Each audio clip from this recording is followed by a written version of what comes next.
Seperti yang kita ketahui, kalau tasawuf, atau sufisme, adalah ilmu untuk mengetahui bagaimana cara menyucikan jiwa, menjernihkan akhlak, membangun dohir dan batin, serta untuk memperoleh kebahagiaan yang abadi. Tasawuf, pada awalnya merupakan gerakan zuhud, atau menjauhi hal duniawi, dalam Islam, dan dalam perkembangannya melahirkan tradisi mistisme Islam. Beberapa ulama menganggap, sufisme berpotensi melahirkan bid'ah dan kesesatan. Dan ketika kita berbicara sufisme di tanah Jawa, maka yang paling terkenal adalah Syekh Siti Jenar. Seringkali, kita menemukan berbagai cerita yang aneh-aneh dan tidak masuk akal, bahkan banyak yang mengklaim, kalau Syekh Siti Jenar sesat.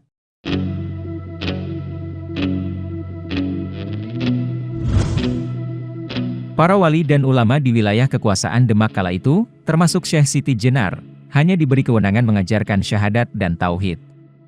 Sementara, Siti Jenar dikabarkan sudah berani memberikan materi tentang ilmu makrifat dan hakikat. Pandangan Syekh Siti Jenar dianggap mengancam proses tumbuh kembang Islam yang sedang subur-suburnya di Jawa, selepas runtuhnya Majapahit. Apalagi, Syekh Siti Jenar punya banyak murid dan pengikut, yang beberapa di antaranya cukup berpengaruh. Mari kita mulai yang ringan-ringan dulu tentang fitnah yang beredar, sebelum masuk ke pembahasan ajarannya, yang ternyata itu adalah ajaran futuristik yang melampaui zamannya. Di dalam salah satu tulisannya, Ustadz Shohibul Faroji Al-Robbani mencatat, setidaknya ada 5 kesalahan sejarah tentang Syekh Siti Jenar. Fitnah pertama, menganggap bahwa Syekh Siti Jenar berasal dari cacing. Sejarah ini bertentangan dengan akal sehat manusia, dan juga sunatullah dalam syariat Islam. Tidak ada bukti referensi yang kuat, bahwa Syekh Siti Jenar berasal dari cacing. Ini adalah sejarah bohong. Syekh Siti Jenar adalah manusia biasa, beliau dilahirkan di Persia pada tahun 1404 Masehi, dengan nama Sayyid Hasan Ali Al-Husaini. Ayahnya bernama Sayyid Sholih, yang pernah menjadi mufti Malaka di masa pemerintahan Sultan Muhammad Iskandar Shah. Dalam sebuah naskah klasik Serat Candhaki pun riwayat Jati, cerita yang masih sangat populer tersebut, dibantah secara tegas. Artinya, adapun diceritakan kalau Lemah Bang itu berasal dari cacing, itu salah. Sebenarnya ia memang manusia, yang akrab dengan rakyat jelata, bertempat tinggal di desa Lemah Abang. Fitnah kedua, ajaran Manunggaling Kawula Gusti, yang diidentikan kepada Syekh Siti Jenar oleh beberapa penulis sejarah, adalah bohong, tidak berdasar, alias ngawur. Istilah itu berasal dari kitab-kitab primbon Jawa, yang dimaknai secara serampangan. Padahal, dalam suluk Syekh Siti Jenar, beliau menggunakan kalimat Fanawal Bako. Fanawal Bako, sangat berbeda penafsirannya dengan Manunggaling Kawula Gusti. Istilah ini merupakan ajaran tauhid, yang merujuk pada firman Allah surat Al-Qasas ayat 88, Kullu syai'in halikun, illa wajhahu. Artinya, segala sesuatu itu akan rusak dan binasa, kecuali zat Allah. Syekh Siti Jenar adalah penganut ajaran tauhid sejati, tauhid Fanawal Bako, tauhid Qur'ani, dan tauhid syar'i.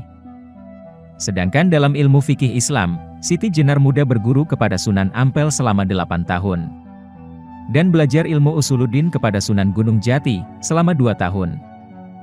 Video ini nanti akan membahasnya secara gamblang, apa dan bagaimana ajaran Fanawal Bako itu bisa relevan dengan penjelasan ilmu pengetahuan zaman sekarang. Fitnah ketiga, dalam beberapa buku diceritakan, bahwa Syekh Siti Jenar meninggalkan sholat, puasa Ramadan, sholat Jumat, haji dan sebagainya. Syekh Burhanpuri, dalam risalah Burhanpuri halaman 19 membantahnya. Ia berkata, saya berguru kepada Syekh Siti Jenar selama 9 tahun, saya melihat dengan mata kepala saya sendiri, bahwa dia adalah pengamal syariat Islam sejati, bahkan sholat sunnah yang dilakukan Syekh Siti Jenar adalah lebih banyak daripada manusia biasa. Tidak pernah bibirnya berhenti berzikir, Allah, Allah, Allah, dan membaca sholawat Nabi. Tidak pernah ia putus puasa Daud, Senin Kamis, puasa Yaumul Bid, dan tidak pernah saya melihat dia meninggalkan sholat Jumat. Fitnah keempat, beberapa penulis telah menulis, bahwa kematian Syekh Siti Jenar, mayatnya berubah menjadi anjing. Ini adalah suatu penghinaan kepada seorang waliullah, seorang cucu Nabi Muhammad. Dalam teori antropologi atau biologi molekuler bahkan biologi kuantum sekalipun, manusia lahir dari manusia, dan akan wafat sebagai manusia. Berdasarkan riwayat para habaib, ulama, kiai, dan ajengan yang terpercaya kewaroannya, Mereka berkata, bahwa Syekh Siti Jenar meninggal dalam kondisi sedang bersujud di pengimaman Masjid Agung Cirebon, setelah sholat tahajud. Para santri baru mengetahuinya saat akan melaksanakan sholat subuh. Fitnah kelima, cerita bahwa Syekh Siti Jenar dibunuh oleh 9 wali, adalah bohong, tidak memiliki literatur primer. Cerita itu hanyalah cerita fiktif yang ditambah-tambahi, agar kelihatan dahsyat, dan laris bila dijadikan film atau sinetron. Wali Songo adalah penegak syariat Islam di tanah Jawa. Padahal, dalam Maqasidus Syariah diajarkan, bahwa Islam itu memelihara kehidupan, atau hifzun nasal wal hayah. Tidak boleh membunuh seorang jiwa yang mukmin, yang di dalam hatinya ada iman kepada Allah. Tidaklah mungkin, 9 waliullah yang suci, dari keturunan Nabi Muhammad, akan membunuh waliullah dari keturunan yang sama. Ini tidak bisa diterima akal sehat. Penghancuran sejarah ini, menurut ahli sejarah Islam Indonesia, Profesor Dr. Aziumardi Asra, adalah ulah penjajah Belanda untuk memecah belah umat Islam, agar selalu bertikai antara Sunni dengan Syiah, antara ulama syariat dengan ulama hakikat. Bahkan, penjajah Belanda telah mengklasifikasikan umat Islam Indonesia dengan politik divide et impera, atau politik pecah belah, dengan 3 kelas. 1. Kelas santri, diidentikan dengan 9 wali. 2. Kelas priai, diidentikan dengan Raden Fatah, Sultan Demak. 3. Kelas abangan, diidentikan dengan Syekh Siti Jenar. Sekarang, mari kita bahas secara gamblang. Berdasarkan cerita, sebuah momen yang menjadikan Syekh Siti Jenar disebut wali sesat, adalah ketika utusan dari Kesultanan Demak, mengundang Syekh Siti Jenar untuk diinterogasi mengenai ajaran-ajarannya yang dirasa nyeleneh kepada para santrinya. Namun ketika dipanggil, dari luar ruangan, ada suara yang menjawab dari tubuh Syekh Siti Jenar, yang kalimatnya, Siti Jenar tidak ada, yang ada Allah. Siapapun yang memiliki mindset terlalu sederhana, pasti akan menuduh, kalimat itu adalah sebuah pengakuan menyamakan diri dengan Tuhan. Padahal, bukan itu maksudnya. Maksudnya adalah manunggal, bukan menyamakan antara Tuhan dengan makhluk. Saya ulangi, manunggal, bukan berarti sama. Contohnya ketika sembahyang, bukankah sangat bagus ketika kita menghayati setiap bacaan ayat yang kita baca? Nah sekarang bayangkan, jika kita membaca surat Az-Zariyat ayat 56-58, yang artinya berikut ini, tidaklah aku menciptakan jin dan manusia kecuali untuk beribadah kepadaku? Aku tidak menghendaki rezeki sedikit pun dari mereka, dan tidak menghendaki agar mereka memberi makan kepadaku. Sesungguhnya, Allah lah Maha Pemberi rezeki, yang mempunyai kekuatan lagi sangat kukuh. Pada ayat ini, bisa kita lihat dalam terjemahannya ada kata aku.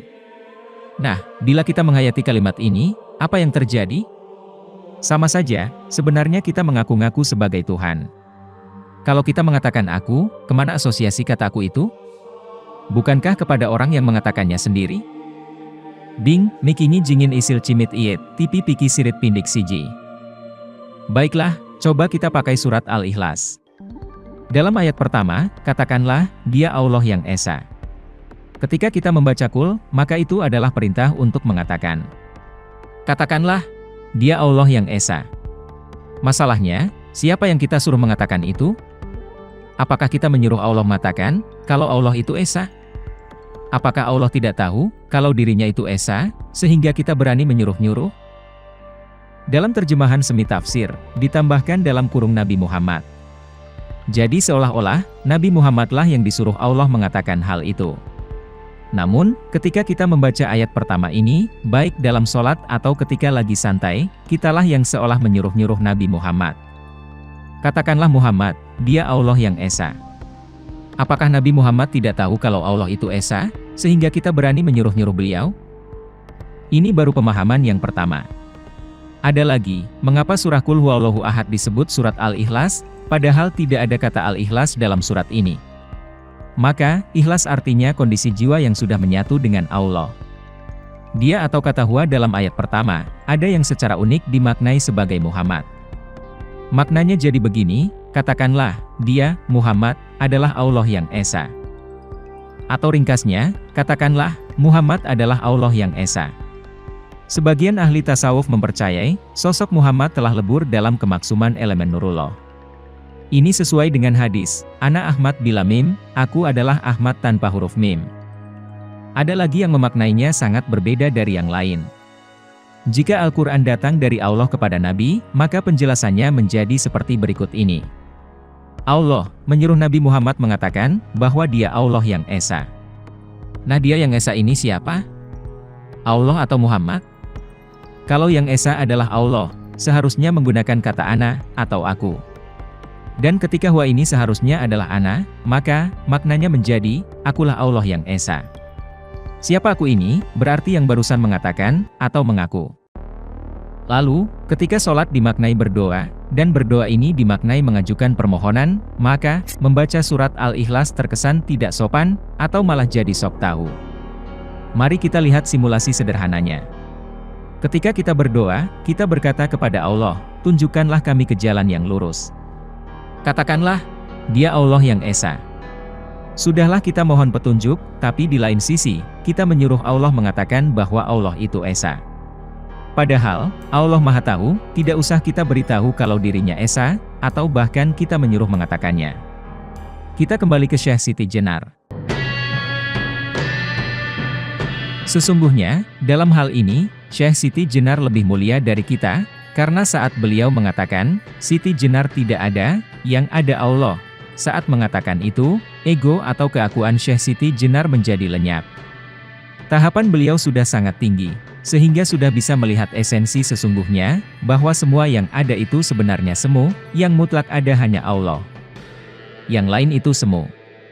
Justru yang sesat ya kita ini, menyebut kata aku, yang artinya menunjuk kepada Tuhan, tapi keakuan kita masih ada. So, siapa sebenarnya yang mengaku sebagai Tuhan? Sekarang mari kita lihat fenomena saat Nabi Muhammad menerima dan menyampaikan wahyu. Dari mana ayat-ayat Al-Quran keluar? Bukankah dari lisannya dan jasad fisiknya Muhammad? Tapi mengapa kita tidak mengatakan, Muhammad mengaku sebagai Allah? Karena saat ayat-ayat itu keluar, keakuan atau ego Muhammad tidak ada. Yang berbicara adalah akunya Allah. Mari kita bandingkan. Saat membaca surat Az-Zariyat, mana yang lebih pantas membacanya, kita atau Syekh Siti Jenar? Hanya yang benar-benar total meniadakan diri dan keakuannya sajalah, yang benar-benar pantas membaca ayat dalam surat tersebut. Saat kita meniadakan akunya kita, maka, yang ada adalah akunya Allah. Kita ini semu, alias tidak ada. Banyak yang berkata, kalau manunggaling kawula Gusti, adalah bagian dari filsafat. Namun sesungguhnya, itu bukan bagian dari filsafat, melainkan keniscayaan. Karena memang, pada wujud yang mendasar, semua wujud menyatu dengan Tuhan yang membentuknya. Hanya saja, Tuhan itu adalah definitif. Tuhan itu adalah sesuatu yang disembah dan puja, sesuatu yang ditakuti, sesuatu yang diprioritaskan, dan sesuatu yang mampu membuat kita melakukan sesuatu yang bahkan tidak kita sukai. Kalau begitu, siapakah Tuhan dalam hidup kita? Siapakah yang kita sembah dan kita puja dalam hidup ini? Siapakah sesuatu yang kita takuti dalam hidup ini? Siapakah sesuatu yang kita prioritaskan dalam hidup ini? Siapakah sesuatu yang mampu membuat kita mampu melakukan sesuatu yang bahkan tidak kita sukai dalam hidup ini? Ketika kita menjawabnya dalam kejujuran kesadaran, kita akan menemukan bahwa itulah Tuhan kita, lalu barulah kita boleh mengakui kalau diri kita bertuhan dengan siapa. Yang sering kita lakukan hanyalah mendewakan Allah, atau menganggap Allah adalah dewa satu-satunya. Seseorang akan sulit memahami keniscayaan manunggaling kawula Gusti, kecuali dia sudah mampu mengakui siapa Tuhannya sendiri. Karena pemahaman tentang keniscayaan ini tidak akan dijawab oleh sejarah atau buku filsafat apapun. Keniscayaan ini hanya bisa terjawab oleh akal yang mau bertafakur atau berpikir dalam kenetralan, dan inilah yang membuat banyak manusia lebih mudah menunjuk kalau keniscayaan ini adalah sesat dan menyesatkan. Karena memang, menunjuk seseorang tersesat itu lebih mudah dibanding menunjuk ketersesatan akalnya sendiri untuk memahami. Agar video ini lebih seru dan memainkan akal, mari kita membuat bahasan saintifik untuk menjabarkan kalau manunggaling kawula Gusti bukanlah ketersesatan dan tidak pernah menyalahi akal yang mau paham. Detik ini, bumi ini masih berputar. Dengan apa bumi ini berputar? Detik ini, padi masih menumbuhkan beras. Dengan apa padi itu menumbuhkan? Detik ini, kita melihat video ini dengan mata. Namun, dengan apa mata ini melihat? Pertanyaan ini bisa berdurasi puluhan juta jam video apabila dilanjutkan. Itu baru pertanyaannya, belum penjelasannya. Mari kita persingkat saja, dengan apa kehidupan ini bergerak? Dan jawabannya adalah dengan sistem. Sama seperti membangun bisnis yang bergerak autopilot. Begitu juga dengan dalamnya semesta yang bergerak autopilot sesuai dengan sistem yang sudah dibangun.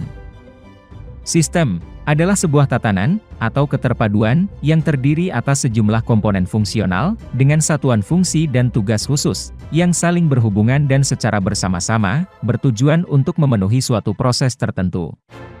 Dengan kata lain, harus ada kesadaran yang maha sadar, yang membentuk sistem semesta ini dari awal, hingga akhirnya nanti.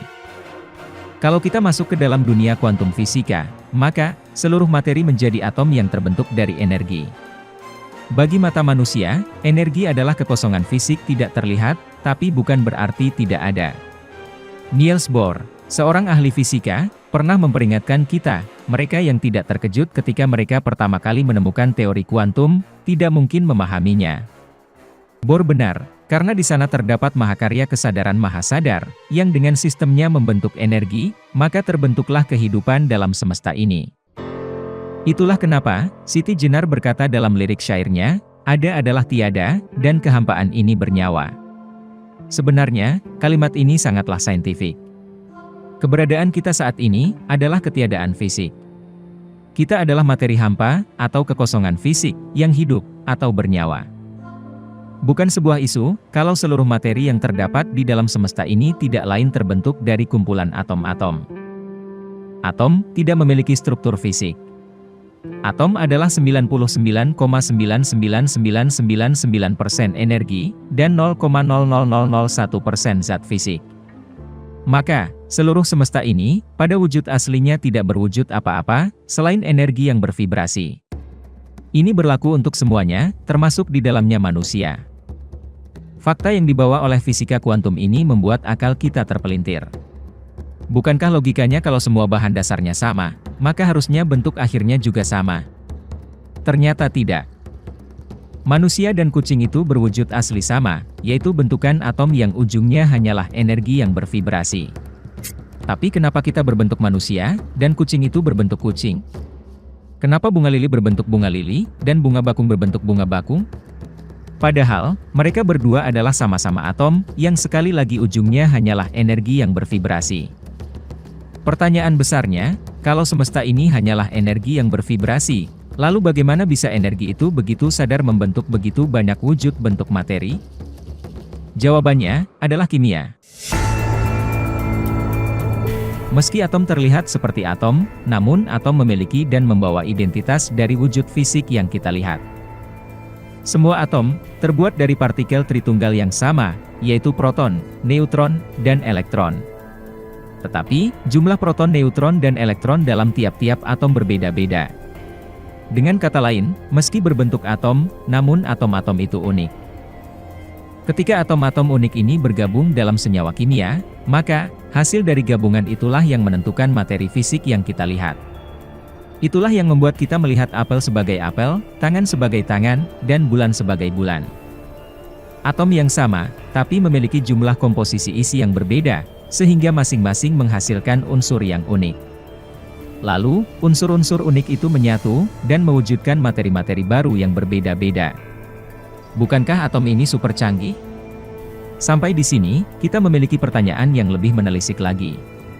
Yaitu, bagaimana bisa, atom-atom ini bergerak dengan kesadaran yang cerdas, sehingga mampu menciptakan universe, dan bahkan multiverse. Bukankah ini sebuah mahakarya? Lalu siapakah penggerak mahakarya ini? Kita boleh saja meniadakan Tuhan, karena belum tentu kita memang benar-benar bertuhan, atau kurang tepat dalam mendefinisikan apa itu Tuhan.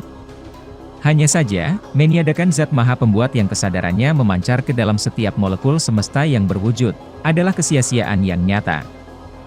Mari kita pikirkan, siapa yang memberi kesadaran kepada energi bervibrasi ini untuk saling membentuk atom-atom unik dan bergabung dalam senyawa kimia, yang dari unsur kimia itu muncullah sesuatu yang kita sebut air, tanah, udara, angin, matahari, bulan, bumi, hewan, tumbuhan, dan tubuh kita sekarang? Dari sistem yang dibentuk oleh kesadaran yang Zat Maha inilah, semua menyatu dan membentuk. Jelas manusia tidak akan pernah bisa terlepas dari tubuhnya.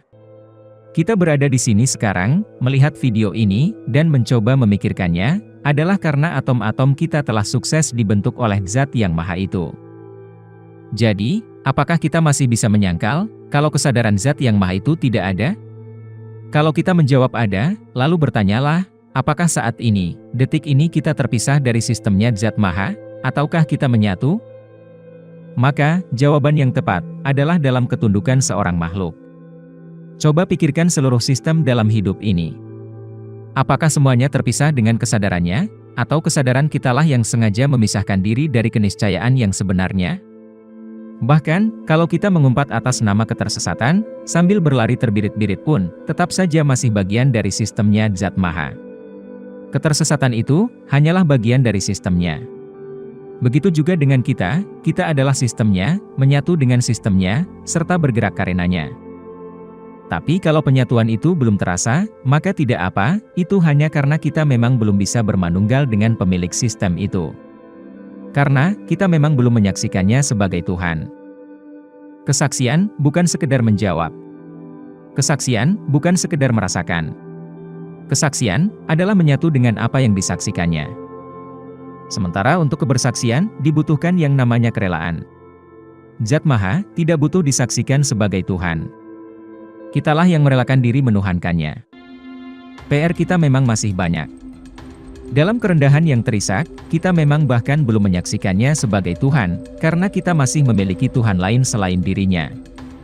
Jadi, siapa yang tersesat saat ini? Apakah seseorang yang sudah menyaksikan Tuhan dalam dirinya sendiri itu tersesat, atau kita yang tersesat? Dan kami lebih dekat kepadanya, daripada urat lehernya. Kita adalah satu adalah kita. Jelas kita akan berpikir ulang lagi mulai sekarang. Karena ternyata, memang dari awalnya kita sudah menyatu dengan Zat Maha. Kita menyatu bukan untuk menjadi Tuhan, melainkan untuk bertuhan. Pahamilah pernyataan ini dengan ketundukan seorang makhluk, agar kita tidak sengaja menyesatkan diri dengan menganggap diri sebagai Tuhan. Diri ini tidak bisa menjadi Tuhan, karena bahkan, Tuhan, tidak butuh dituhankan. Pesan Siti Jenar melalui Manunggaling Kawula Gusti, hanya hendak memberitahu kita, bahwa kita harus mewakili Zat Maha untuk mengelola bumi. Dan itu adalah tugas manusia sejak awal diciptakan, sebagai khalifah di muka bumi. Apakah ini menyesatkan dan menyalahi akal? Izinkan kesadaran kita menjawabnya. Sekali lagi, apakah selama ini kita menganggap Allah itu sebagai pribadi atau dewa satu-satunya yang kita sembah? Allah bukanlah dewa, walaupun seringkali kita telah salah, dengan menganggapnya sebagai dewa satu-satunya. Dia tidak bisa dikatakan apa atau siapa, karena dia adalah awal dari segalanya.